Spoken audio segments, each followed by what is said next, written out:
Hi, my name is Martin Ng and I am a baritone, and welcome back to another episode on the Martin Ng channel. Now, a few episodes ago, we did a feature on 10 tunes in opera so popular that you can no longer deny that you know opera. Ever since that episode came out, many of our audience have feedback to me saying that it was a very interesting episode and it helped people get to know more about opera. And many of them actually know these tunes without actually knowing that it comes from opera.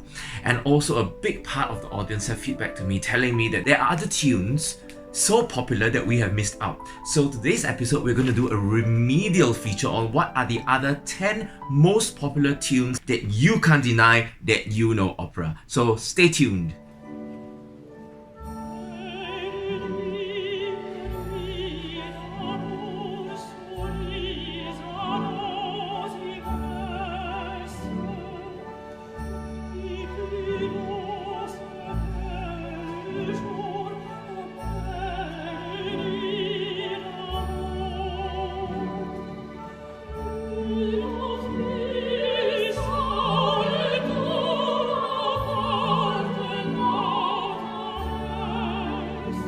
What a beautiful haunting duet, right? This piece is known as the Barcarolle, taken from Offenbach's last opera, The Tales of Hoffmann.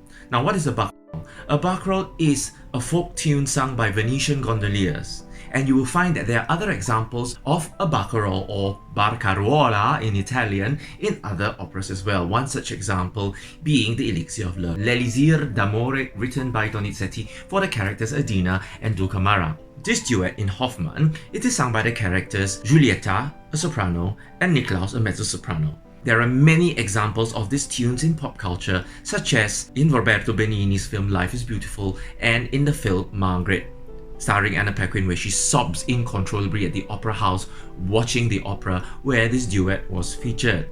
It seems to be a popular choice for movie makers to feature this duet where characters actually go to the opera and have a very memorable moment there. Now, this opera is called The Tales of Hoffmann, which is based on the fantastic stories of German author E.T.H. Hoffmann. Now, the story features three fantastic love stories of Hoffmann, from his love affair with a live doll to his love affair with a Venetian courtesan, Giulietta, in which the duet was featured, where she tries to steal his shadow, to the very last love story between himself and Antonia, an aspiring singer who died from excessive singing. Hoffmann, at the end of the opera, Hoffmann realizes that his real true love is for art itself.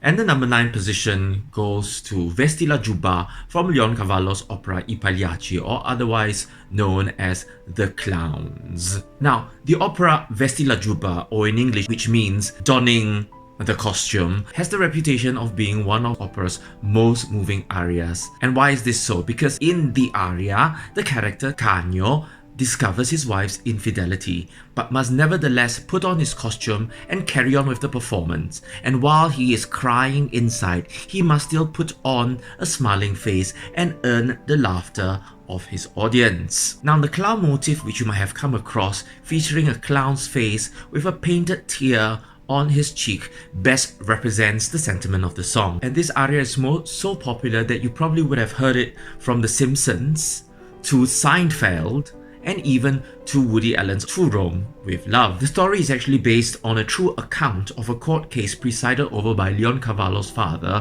who was a court judge, wherein a jealous husband from a Commedia dell'arte troupe murders his wife and lover during a live performance. Till today, this opera I Pagliacci remains one of the most popular operas and one of the only operas by Leoncavallo to remain in the standard opera repertoire.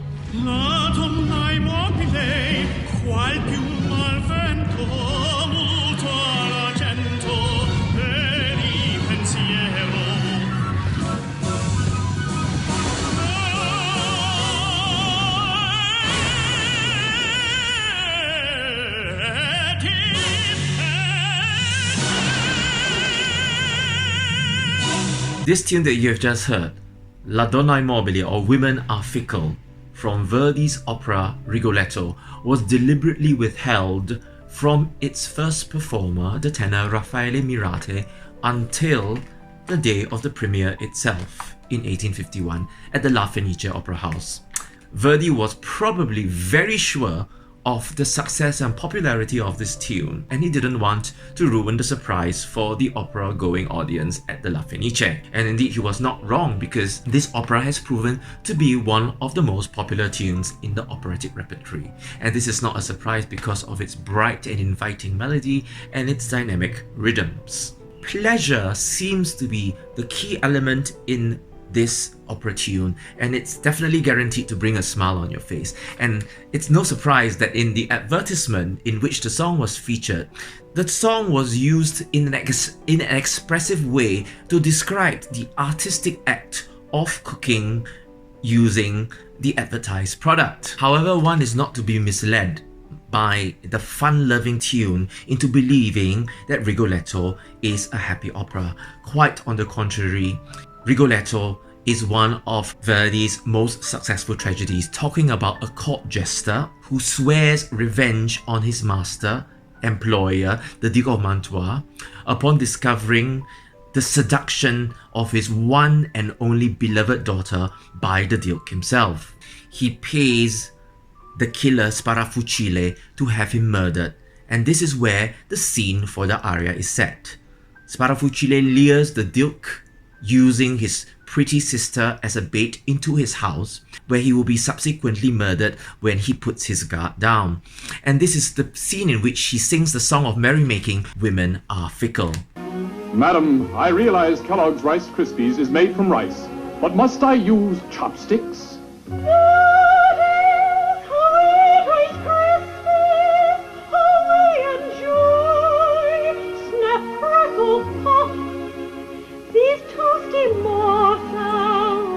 Good nutrition of whole grain rice, so eat them, dear. Even with the words all mixed up, you will definitely recognize this tune from the advertisement, that it is Un bel dì vedremo, One Fine Day, from Puccini's popular opera Madama Butterfly. The opera was based on a one-act play by David Belasco called Madame Butterfly, and when it premiered in London, Puccini was actually one of the people that watched it, and upon watching it, he decided that he shall set it as the subject of his next opera.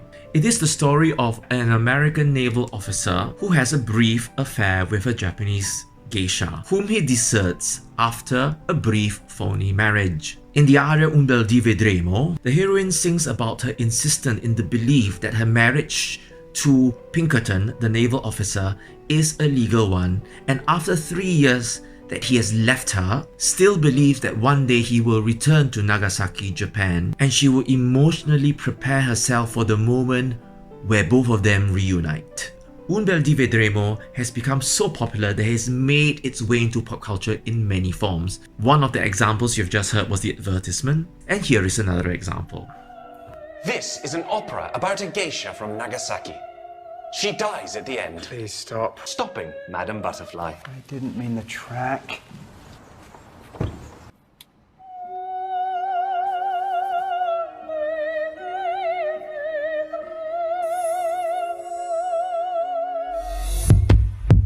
Not only that, the story of Madame Butterfly has become so popular that musicals like Miss Saigon was based on the story of Madame Butterfly. The aria Un bel dì vedremo was also featured in cartoons like The Simpsons, as well as pop songs by Malcolm McLaren.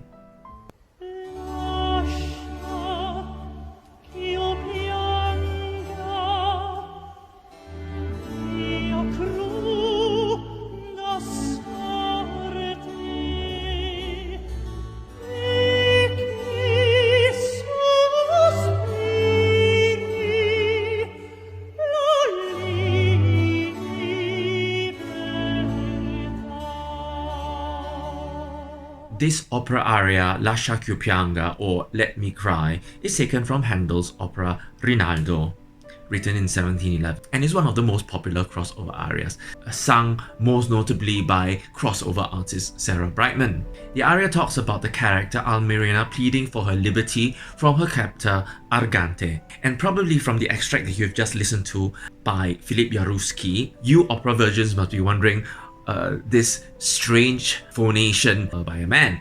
This is a particular voice category called the countertenor, which is a vocal category whereby a male person sings exclusively in the head voice, making it sound like a female voice. This tradition of singing in the head voice or the falsetto goes all the way back to the 17th and 18th centuries in the age of the castrati, where the cruel practice of young boys being castrated so as to preserve the voice pre-puberty but maintaining the power and strength of the male person in adulthood was the practice of the day. And these category of singers known as the castrati were known to sing male characters in the operas written by Handel, Vivaldi, Vinci, and composers of the like during that period.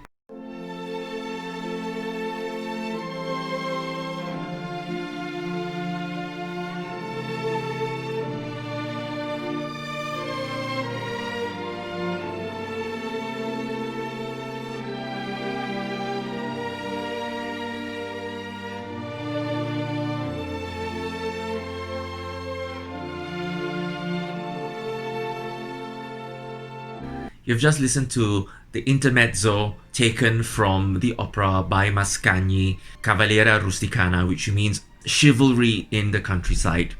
Now, it's called an intermezzo. Now, what is an intermezzo? The intermezzo is a short connecting instrumental movement in an opera. And this intermezzo is the intermezzo in Cavaliera Rusticana. You probably would have heard of other intermezzos in other operas, probably not as famous as this one. For example, in Puccini's opera like Madama Butterfly and Manon Lescaut, both of which feature an intermezzo.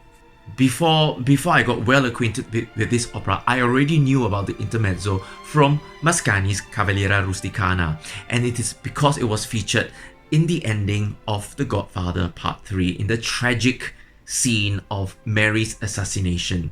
Now, more about the opera. The composition of the opera was actually used as an entry for a composition competition in 1888. This opera brought Mascagni international fame. The opera won him the competition, and it was subsequently premiered in Rome in 1890. Until today, the Cavaliera Rusticana remains one of Mascagni's most popular operas, and it is the only opera that still remains in standard opera repertory. Cavaliera Rusticana is one of the representative operas of the Verismo style or the Verismo movement. And it is the quintessential Verismo opera which features real-life characters. Like in my previous episode, operas written before that period usually featured characters like nobility, like kings, queens, dilts. However, Verismo operas featured men on the street, the passions and the feelings of characters in day-to-day life. Summertime,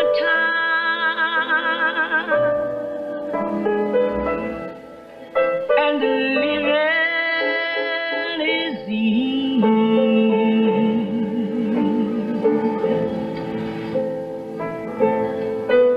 Fish are jumping,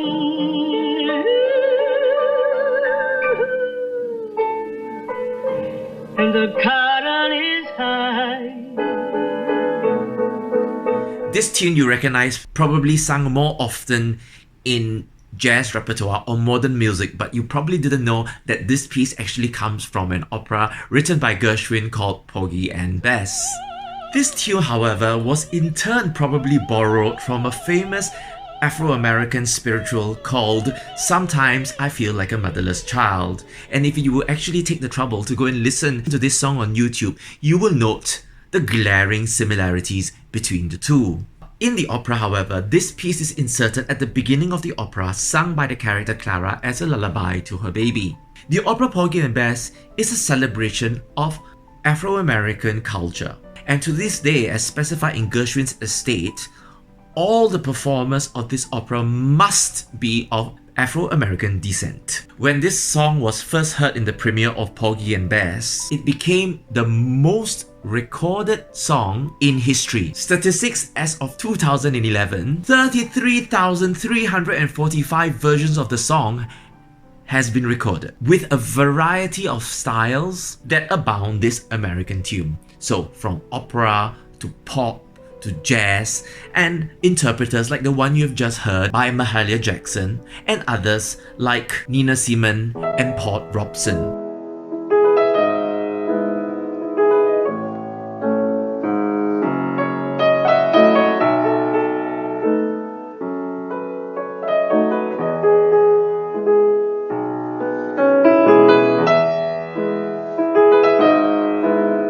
This instrumental piece that you have just heard comes from Puccini's most famous opera La Boheme, called the Musetta's Waltz, which is Musetta's aria in the opera. This piece is so entrenched in pop culture that you probably heard of this piece without actually knowing that it comes from the opera itself. For example, it's so prevalently featured in the soundtrack of the Hollywood movie Moonstruck, starring Nicolas Cage and Cher. It has also been subsequently readapted into a pop song in the 1960s called Don't You Know, sung by Delarice and Jimmy Vale. The opera La Boheme itself, as I've mentioned earlier, is probably as famous and well known as Musetta's Waltz. Composed in 1896, it depicts the life of four Bohemians who lived in Paris in the Latin Quarter in the late 19th century. And other forms of pop culture that has been derived from Boheme, one famous example is the musical Rent, transplanting the setting from Paris to the Lower East Side of New York City.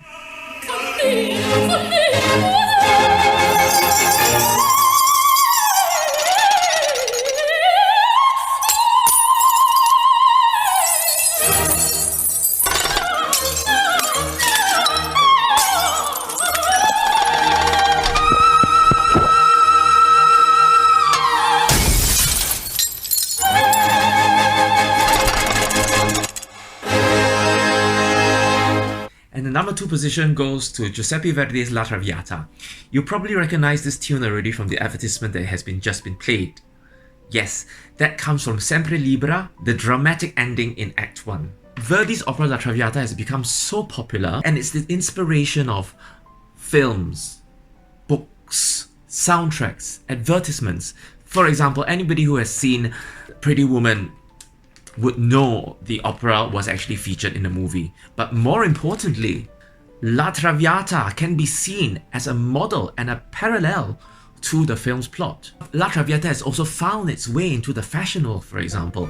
In 2016, Teatro dell'Opera di Roma, in a new production featuring Sofia Coppola, the famous Hollywood director, as its director, collaborated with fashion designer Valentino for the costumes of the production. So here you can see how opera crosses paths with fashion and with Hollywood and other elements of pop culture.